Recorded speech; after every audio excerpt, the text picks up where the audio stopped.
BJP की सरकार ने असंगठित अर्थव्यवस्था पर आक्रमण किया है और आपको गुलाम बनाने की कोशिश की जा रही है।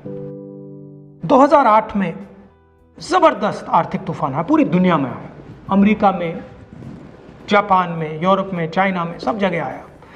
अमेरिका के बैंक गिर गए, कंपनियां बंद हो गई, एक के बाद एक कंपनी की लाइन लग गई, बंद हो गई। यूरोप के बैंक गिरे, मगर हिंदुस्तान को कुछ नहीं हुआ। यूपीए की सरकार थी, प्रधानमंत्री जी के पास गया और मैंने उनसे पूछा, मनमोहन सिंह जी बताइए, पूरी दुनिया में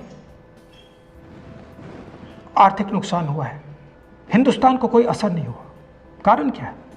मनमोहन सिंह जी ने कहा, राहुल, अगर हिंदुस्तान की अर्थव्यवस्था को समझना चाहते हो तो यह समझना होगा कि हिंदुस्तान में दो अर्थव्यवस्थाएं हैं।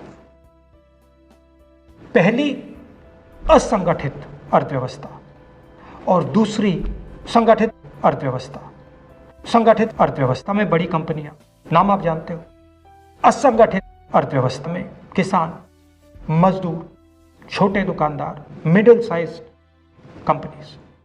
जिस दिन तक हिंदुस्तान का असंगठित सिस्टम मजबूत है, उस दिन तक हिंदुस्तान को कोई भी आर्थिक तूफान छू नहीं सकता। अब आज के दिन आते हैं।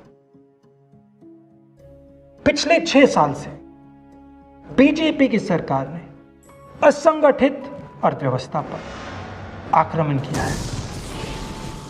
3 बड़े उदाहरण तो मैं आपको अभी दे देता हूं। नोटबंदी, गलत जीएसटी और लॉकडाउन। आप यह मत सोचिए कि लॉकडाउन के पीछे सोच नहीं थी।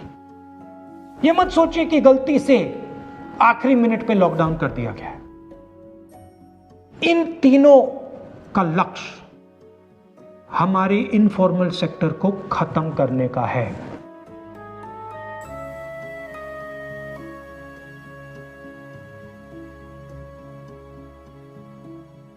प्रधानमंत्री जी को अगर सरकार चलानी है, मीडिया की जरूरत है, मार्केटिंग की जरूरत है। मीडिया और मार्केटिंग 15-20 लोग करते हैं। इनफॉर्मल सेक्टर में पैसा है, लाखों करोड़ रुपए, जिसको ये लोग छू नहीं सकते।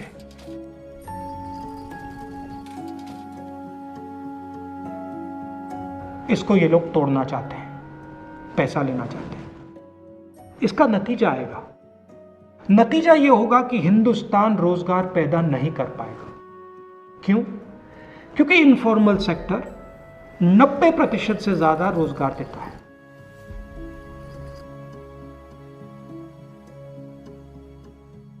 जिस दिन इनफॉर्मल सेक्टर खत्म हो गया, नष्ट हो गया, उस दिन हिंदुस्तान रोजगार पैदा नहीं कर पाएगा। आप ही इस देश को चलाते हो, आप ही इस देश को आगे ले जाते हो, और आपके खिलाफ साजिश हो रही है। आपको ठगा जा रहा है और आपको गुलाम बनाने की कोशिश की जा रही है। हमें इस आक्रमण को पहचानना पड़ेगा और पूरे देश को मिलकर इसके खिलाफ लड़ना पड़ेगा।